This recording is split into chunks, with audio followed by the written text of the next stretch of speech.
Muito boa tarde, sejam bem-vindos. Espero que esta pausa para o almoço tenha também ajudado a recarregar baterias para esta segunda parte do dia, e também a última, em que vamos dedicar o espaço aqui em palco à questão do agente de execução e, efetivamente, o futuro, aquilo que aí vem, as competências que se poderão exigir também aos profissionais. Nesta primeira parte dos trabalhos vamos ter 2 oradores e de seguida então espaço para debate. Assim sendo, começo por chamar aqui ao púlpito o oficial de justiça Patrick Guillain.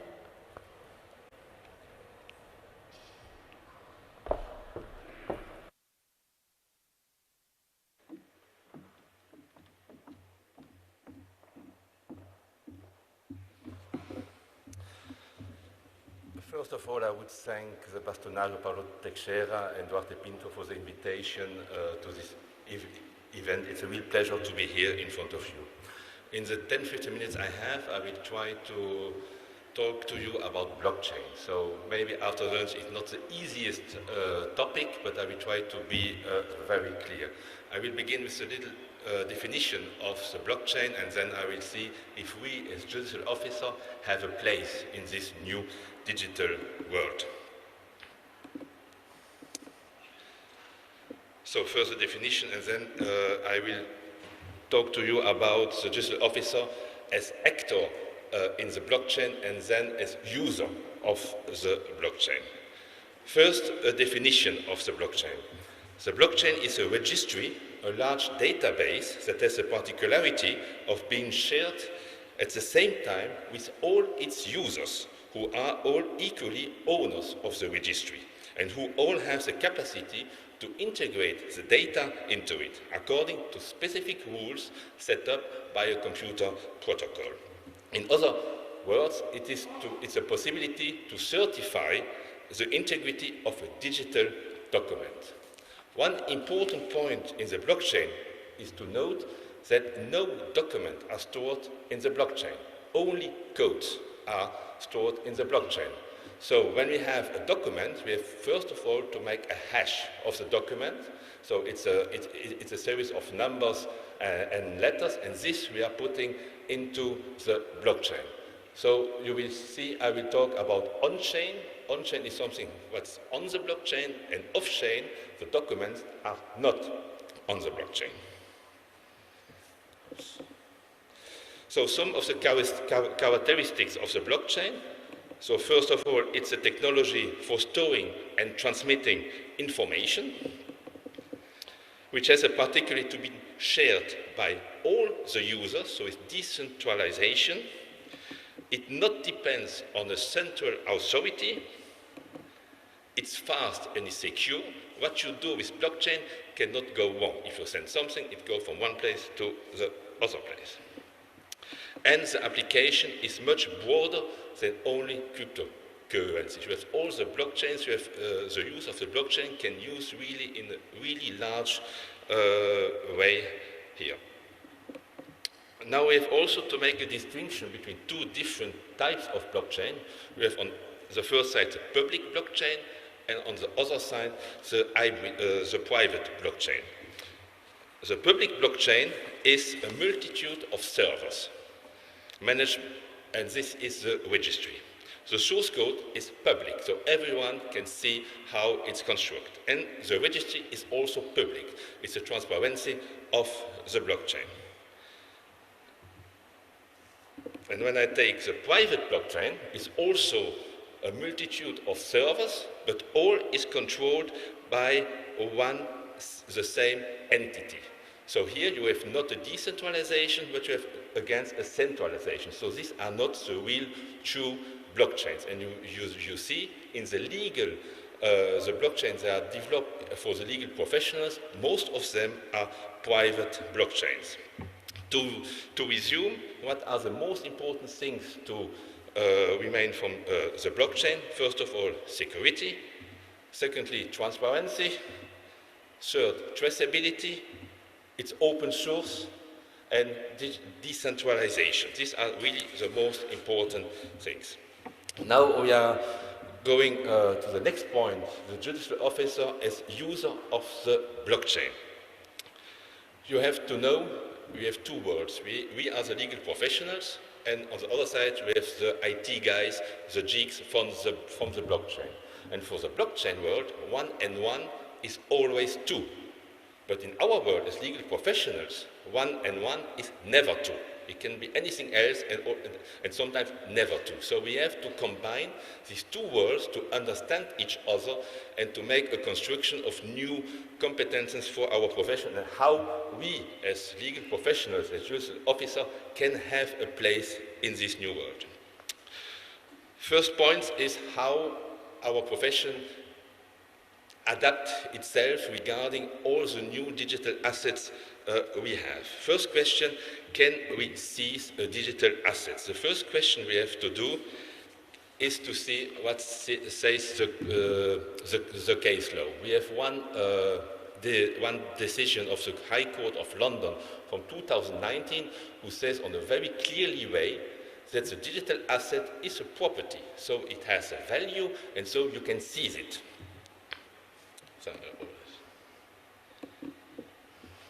Another decision I found is a decision from the Netherlands. It's a decision from the 4th February 2022, and here it was a question to seize, on a conservatory way, an NFT. An NFT is a non-fungible token. It's something unique that you cannot replace by something else. A Bitcoin is a fungible token. So one Bitcoin you can exchange with another Bitcoin. But the NFT is related to one unique, something that is really unique. Here was a question, someone wanted to buy an NFT and the seller didn't give this NFT to the buyer. He asked to the court different things. He asked that the court give access to the NFT. Then he asked to give all the different kinds of assistance to go to the NFT with a policeman, to the place of the seller, to go with a locksmith, and so on. And at the end, he asked also to transfer the NFT from the seller to a wallet of the judicial officer. And at the end, to add a penalty from every 15 minutes that the seller don't give the public key and everything to could transfer the NFT on the wallet of the judicial officer. And the court granted everything. So the court said yes to everything and repeat also the same thing that the Court of London says, that it's a property, it has a value, so we can seize it. And not longer than 5 days after the judge takes his decision, the NFT was transferred on a wallet of the judicial officer. I think it's one of the first decisions where we see how we can seize, even it's on a conservatory way, but we can seize digital asset and put it under escrow in a wallet who belongs to the judicial officer. One little word also, what is very important is we have one decision from the Supreme Court of New York. It's a decision from June 2022, where the court accepted to serve a document by NFT. So they're making an NFT from the service. Why? Because when you found some cryptocurrency who was stolen, you have only the public key. And you don't know who is behind this public key. So they made an NFT and put it to this public key. So the guy who is the owner of this public key knows the decision that is taken against him. Now we have to be very careful, not that our profession is in danger, but we have to be the trusted party who is really, who prepare this service by NFT, and we can also not do it for every service of document. Our human place is really important, and in some kind of situation where you don't know who is the destinary of the document, then you can do it. There's another point, it's only to mention it, we have to know that with all this digitalization, our concept, our legal concept change. One example is the property and the possession.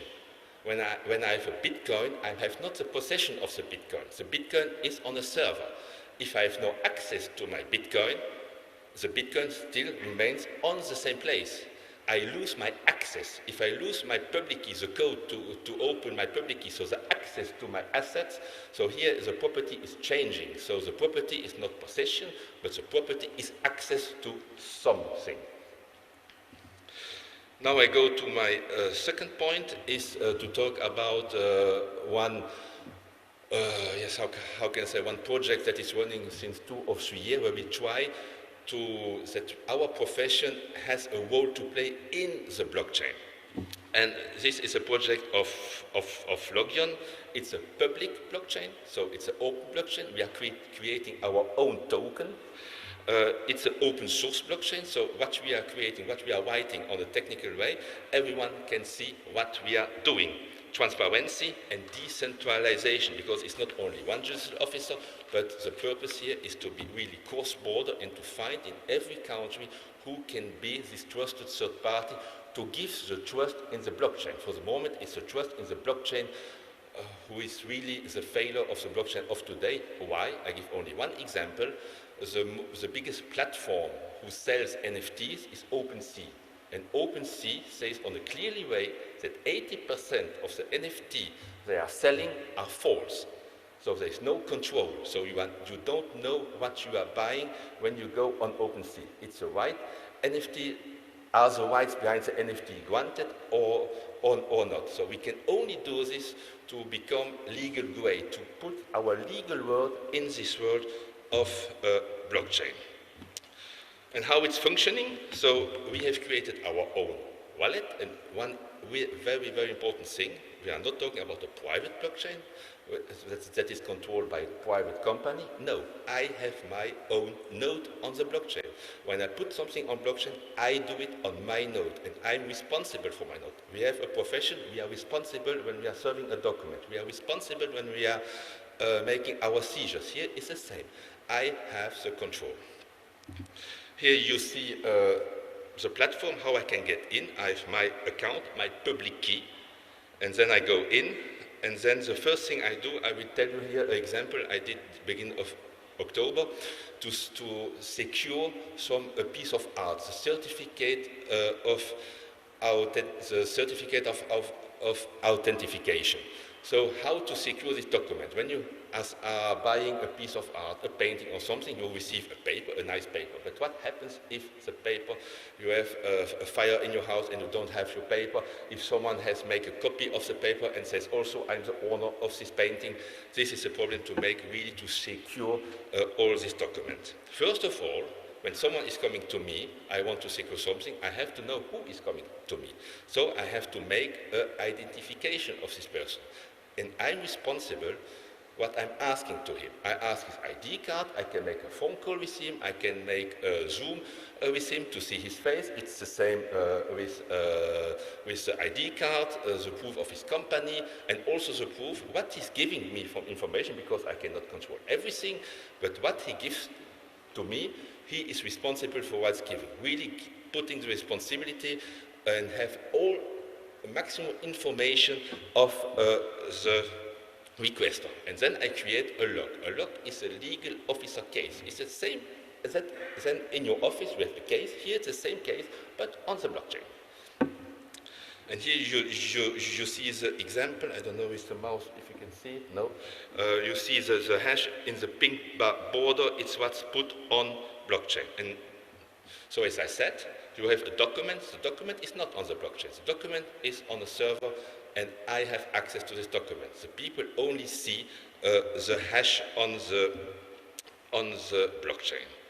And after I make this identification lock, I have a certificate. In the certificate, I have only public description, no private information. GDPR has to be respected. So, but I can prove with this document that I make the identity lock. So the requester, his public key, who is always public, this is why it calls a public key, the people who are working with him knows, even he don't know the guy, with his certificate, he knows that someone in which everyone trusts, we, as judicial officer, we prove without showing any document. It's a zero knowledge proof. I prove something without giving information. Up to today, you know, when you go on the website, you have to give every time your information, your name, your surname, your address, your birth date, and so on. Here, you give it one time, and no one knows it except me, and you can prove everything without showing the document.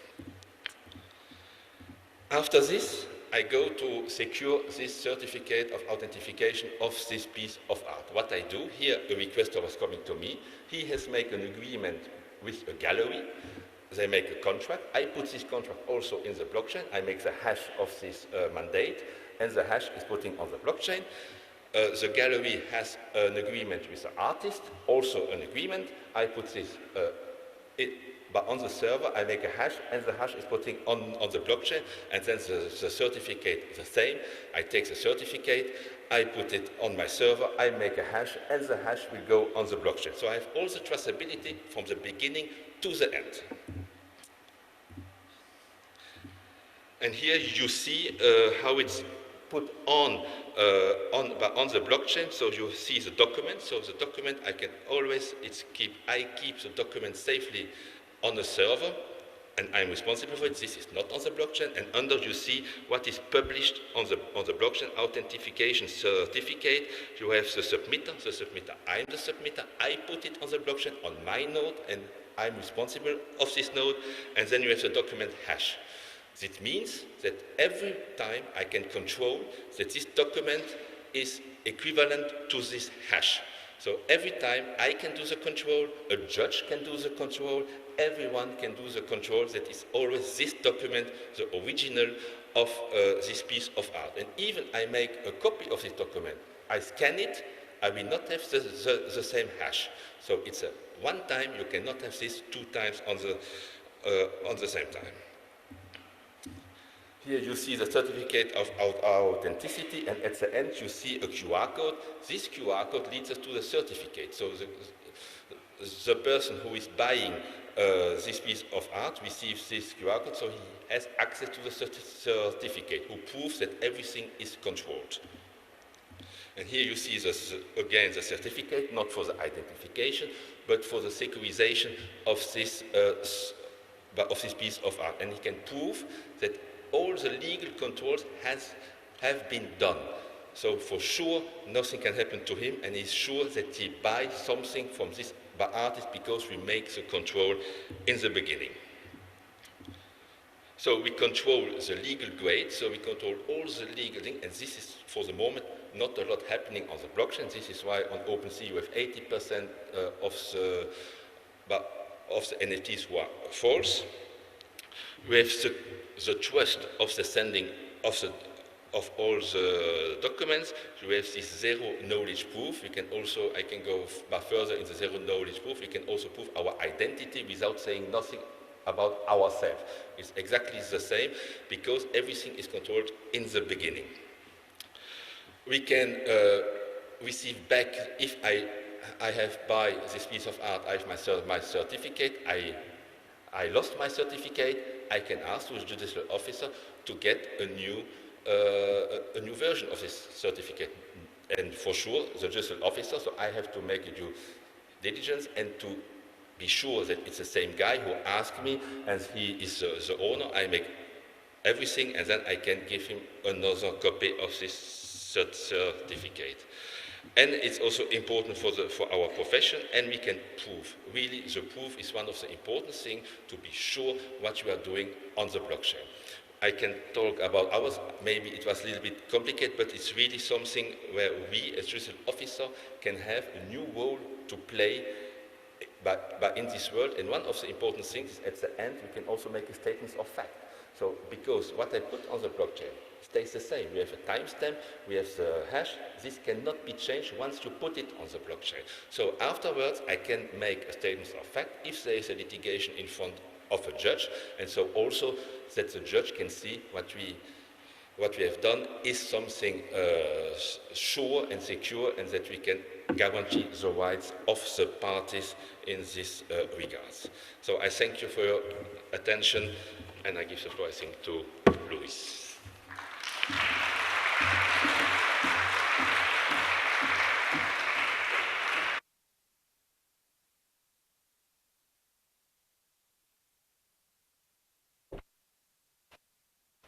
E como já foi anunciado, damos agora a palavra a Luís Ignácio Alcubierre, o vice-presidente da União Internacional dos Oficiais de Justiça.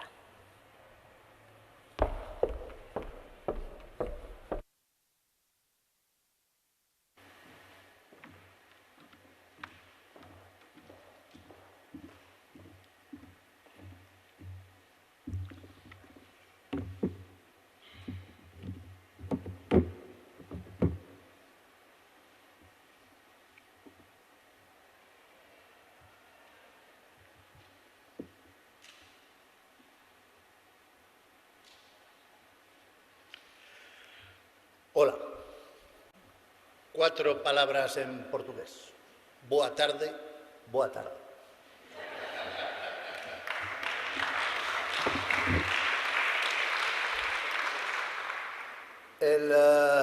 Voy a hablar despacio, espero que se me entienda. El título de esta mesa es El agente de ejecución y el futuro.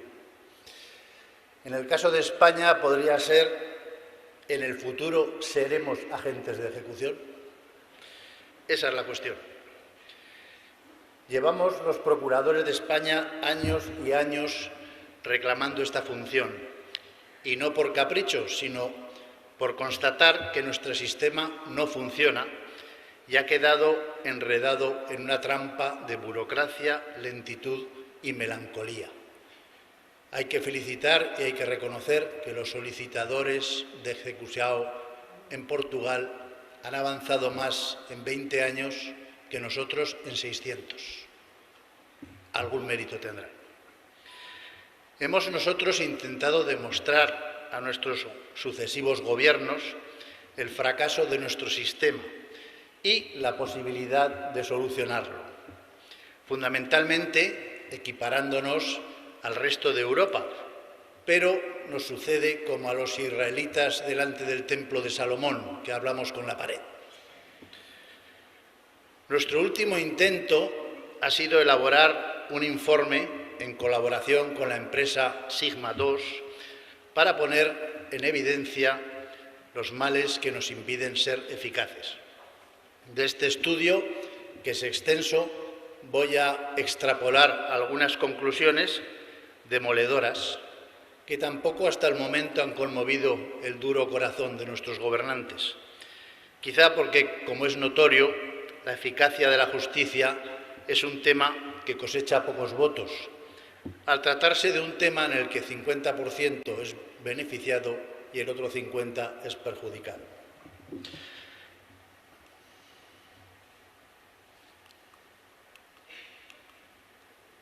El primer objetivo de este estudio, como vemos, era conocer en cada país de quién depende la ejecución de las sentencias, conocer qué papel juega y cómo interviene el procurador, el solicitador, el Huissier, evaluar la eficacia de los diferentes sistemas implementados, comparar los costes medios del proceso y quién lo asume, y conocer los aspectos de mejora de cada programa. Este es un estudio que se hizo gracias a colaboración de muchos colegas de Europa que tenemos reflejados en la pantalla, como Mathieu Chardon de Francia, Patrick Guillen, aquí presente, de Bélgica, Carlos Calvo de Luxemburgo, Elin Vilpus de Estonia, David Walker de Escocia, Silvia Monostori de Hungría, David Sokustiene de Lituania, Josh Widenhag de los Países Bajos, Ilias Tsipos de Grecia y Jacinto Neto de Portugal, al que todos conocen. Empezando a ver resultados, vemos que ya hay una diferencia sustancial en las personas jurídicas que intervienen en una ejecución. Como vemos, en España no falta más que el domador y los leones, porque interviene todo el mundo. Todo el mundo tiene su opinión, todo el mundo tiene su decisión, todo el mundo tiene alguna función que hacer. ¿Qué produce eso? Pues un retraso excesivo. Vemos que en otros países quien interviene es la figura del profesional que se dedica a esto, que conoce. y por eso, como veremos luego, su ranking de eficacia es muchísimo mayor. En España cada uno guarda celosamente su cuota de poder y no la cede. Es un tema, yo creo que más bien cultural, pero bueno, lo hemos querido demostrar para que se vea cómo sucede. Vemos aquí qué actuaciones puede realizar cada profesional en cada país y las que realiza el profesional en España. Como veremos, en España no tiene ningún poder de ejecución. Se limita el procurador a pedir que otro lo haga. Lo pide, se lo dan, no se lo dan, lo vuelve a pedir. Mientras tanto, el problema es que aquel deudor, aquel ejecutado, tiene más que tiempo para evadir sus bienes. Vemos que en otros países tienen la ejecución de la sentencia, la hacen los profesionales que son los puestos claves de ese sistema de ejecución que otorga una fácil y probable eficacia. Ya no es la eficacia para bien o para mal del sistema, sino, lógicamente, la eficacia o no sería de la solvencia del ejecutado, pero no podemos añadir a la solvencia o insolvencia las dificultades del propio sistema. Aquí tenemos otro problema que es las competencias. Como veremos, en España todas las competencias las tiene el letrado de la Administración de Justicia, conocido antes como secretario, hasta que aquello les pareció poco y debieron pedir que les llamaran letrados de la Administración de Justicia, aunque todos seguimos llamándoles secretarios. Vemos que en otros países su influencia es nula y es directamente el profesional, el Huissier, el que ejecuta estas sentencias. Tenemos aquí dónde es obligatorio o dónde es opcional la presencia del procurador. Como verán, obligatoria es en todos los países del profesional encargado de la ejecución. En España, unas veces sí, otras veces no. Otra de las condiciones relevantes, leemos, España es el único país donde la presencia del agente judicial o del procurador en los procedimientos de ejecución no siempre es obligatoria, lo que no ocurre en otros países donde siempre lo es. El papel que juega el procurador dentro de este proceso está muy alejado del que hacen figuras similares en otros países. Vemos también qué condición ostenta en cada país. Vemos que en España el procurador, como en otros, es un agente, es un profesional privado, no tendría mayor importancia porque en otros países también lo es y no influye en la eficacia del sistema. Hemos hecho un estudio también sobre la implantación de las herramientas digitales, donde también nos quedamos, cosa rara, también detrás, aunque es un sistema que intentamos que se vaya mejorando. Vamos al tiempo medio de la ejecución. Como veremos, siempre nosotros estamos en el farolillo rojo o casi. Vemos el tiempo medio que tienen las ejecuciones en Europa y España figura en el penúltimo lugar, y creo que porque Países Bajos y Portugal no contestaron, entonces estaríamos incluso más bajo. El problema es que tenemos tal nivel de burocracia que la duración de los procedimientos de ejecución se eterniza. Y entonces ya nos vamos a la eficacia, donde volvemos a aparecer destacados al final de la lista con una eficacia del 25% de los procedimientos de ejecución. Es curioso porque España es o era hasta hace poco de los países donde la rapidez de los procedimientos hasta la sentencia era de las mejores de Europa. Pero una vez que tenía sentencia, la ejecución ya empezaba a haber problemas. Por eso vemos este 25% de eficacia, que es absolutamente ridículo y que provoca nada más y nada menos, como veremos, que a la fecha de este estudio había pendientes de ejecutar casi 11.000 millones de euros en España. Simplemente con que se hubiera hecho un sistema más más lógico, más europeo, más creíble, se hubiera reducido más de la mitad esos 11.000 millones de euros que se dice pronto que son dinero de las empresas y de los particulares. En teoría, en definitiva, hablamos de los costes.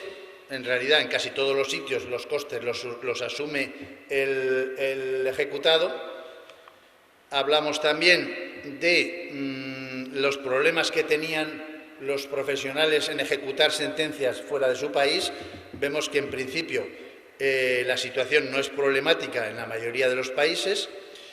¿Y qué deberían mejorar? Como verán, nosotros debemos mejorar todo, así que me voy a ahorrar el detalle porque sería muy triste y muy doloroso para mí. ¿Cuáles son las conclusiones, en definitiva?